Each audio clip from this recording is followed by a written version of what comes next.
जरा यहाँ एक क्रोनोलॉजी समझिए। पहले इंडिया टुडे अपने कॉन्क्लेव में भारत को रेप कल्चर कहने वाली अमेरिकन पॉलिटिकल कमेंटेटर लॉरा लूमर को इनवाइट करता है। फिर वहीं ऑडियंस में बैठे उनके ही कथित पत्रकार राजदीप सरदेसाई भरी सभा में उन्हें ब्रेजनली रेसिस्ट और इस्लामोफोबिक बताते हैं। लॉरा लूमर जवाब में साफ कहती हैं कि इस्लामोफोबिया जैसा कोई शब्द ही नहीं होता। बस फिर क्या था, सोशल मीडिया पर मानो एकता कपूर का टीवी ड्रामा शुरू हो गया। अरफा खानम शेरवानी और राखी त्रिपाठी जैसे लिबरल इकोसिस्टम के लोग तुरंत मैदान में उतर आते हैं और लॉरा लूमर को सेक्युलर इंडिया का ज्ञान देने लगते हैं, जिस पर लॉरा लूमर पलटकर उन्हें कुरान पढ़ने की सलाह देती हैं। मतलब सोशल मीडिया को तो जैसे किसी ने एकता कपूर का डेली सोप बना दिया है जब से इंडिया टुडे ने लॉरा लूमर के आने की खबर छापी है। एकता कपूर शो के माइकल एंजेलो के किरदार में है राजदीप सरदेसाई, जिनकी आर्ट ऑफ हिपोक्रेसी में महारत रही है। चलिए अब जरा इस पूरे इस्लामोफोबिया कैट फाइट और राजदीप सरदेसाई की अपने शो पर प्रॉब्लमैटिक लोगों को स्पेस देने की कला और उसकी हिपोक्रेसी पर थोड़ी चर्चा कर लेते हैं। देखिए, इस पर हम पहले भी अपनी एक वीडियो में बात कर चुके हैं कि कैसे इंडिया टुडे ने लॉरा लूमर जैसी शख्सियत को अपने मंच पर जगह दी, जो भारत के खिलाफ अपनी घृणित टिप्पणियों के लिए कुख्यात रही हैं। लेकिन मजेदार बात देखिए, जब तक लॉरा लूमर भारत के खिलाफ बोलती रही तब तक राजदीप सरदेसाई की तरफ से कोई खास प्रतिक्रिया कभी देखने को नहीं मिली। लेकिन जैसे ही लॉरा लूमर ने इस्लामोफोबिया के नैरेटिव को रिजेक्ट करते हुए एंटी इस्लाम स्टेटमेंट्स दिए, राजदीप अचानक इतने एजिटेटेड हो जाते हैं कि सीधे लॉरा लूमर को इस्लामोफोबिक करार कर देते हैं। इतनी हिपोक्रेसी आखिर आती कहां से है राजदीप जी?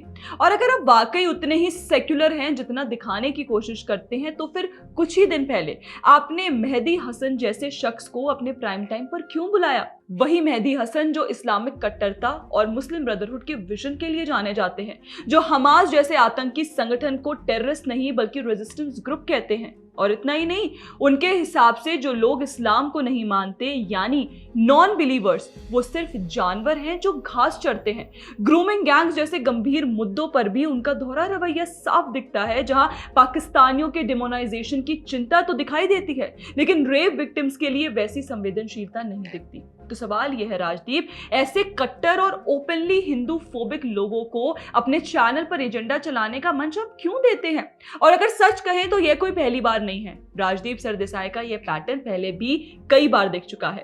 अहमदाबाद प्लेन क्रैश के दौरान राजदीप ने अपने शो में एक self proclaimed aviation expert captain Steve को बुलाया। बाद में आरोप लगे कि यह कथित एक्सपर्ट दरअसल कोई एविएशन स्पेशलिस्ट नहीं बल्कि टिकटॉक क्रिएटर था, जो क्रैश का ब्लेम बोइंग से हटाकर एयर इंडिया और भारतीय पायलटों पर डालने की कोशिश कर रहा था। लेकिन राजदीप ने बिना बैकग्राउंड चेक किए ही उसे अपने शो पर एजेंडा फैलाने का मंच दे दिया। इसी तरह 2020 में राजदीप सरदेसाई ने पाकिस्तान के मंत्री फवाद चौधरी को अपने शो में बुलाया था। और ये वही फवाद चौधरी थे जिन्होंने पाकिस्तान की संसद में 2019 के पुलवामा अटैक को पाकिस्तान की ग्रेट विक्ट्री बताया था। वे हमला जिसमें 40 से अधिक सीआरपीएफ जवान पाकिस्तानी आतंकियों द्वारा मार दिए गए थे। सोचिए, ऐसे व्यक्ति को राजदीप ने अपने प्राइम टाइम पर जगह दी ताकि वह अपने बयान पर क्लैरिफिकेशन दे सके और कहीं ना कहीं पाकिस्तान स्पॉन्सर टेररिज्म को व्हाइट वॉश करने की कोशिश कर सके।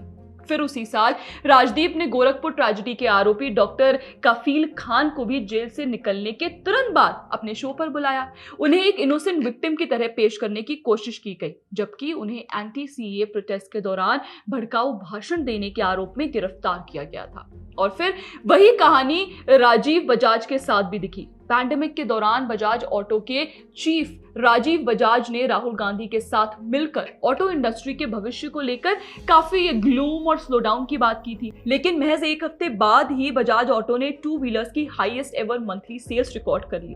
इस पर सवाल उठे और कुछ लोगों ने तो सेबी से इनसाइडर ट्रेडिंग की जांच तक की मांग कर दी। ऐसे समय में राजदीप सरदेसाई ने राजीव बजाज को अपने प्राइम टाइम शो पर बुलाया, जहां बजाज ने रिकॉर्ड सेल्स को सिर्फ फेस्टिव सीजन इफेक्ट बताकर एक्सप्लेन करने की कोशिश की। उन्होंने कहा कि यह होलसेल सेल्स है और असली तस्वीर तो रिटेल डिमांड से पता चलेगी। लेकिन यह भी तो साफ है कि डीलर्स तभी इतना स्टॉक करते हैं जब उन्हें रिटेल डिमांड का भरोसा होता है। और जब राजदीप ने इसे इकोनॉमिक रिकवरी का साइन बताने की कोशिश की तो राजीव बजाज फिर भी इकोनॉमी पर ग्लूम ही प्रेडिक्ट करते रहे।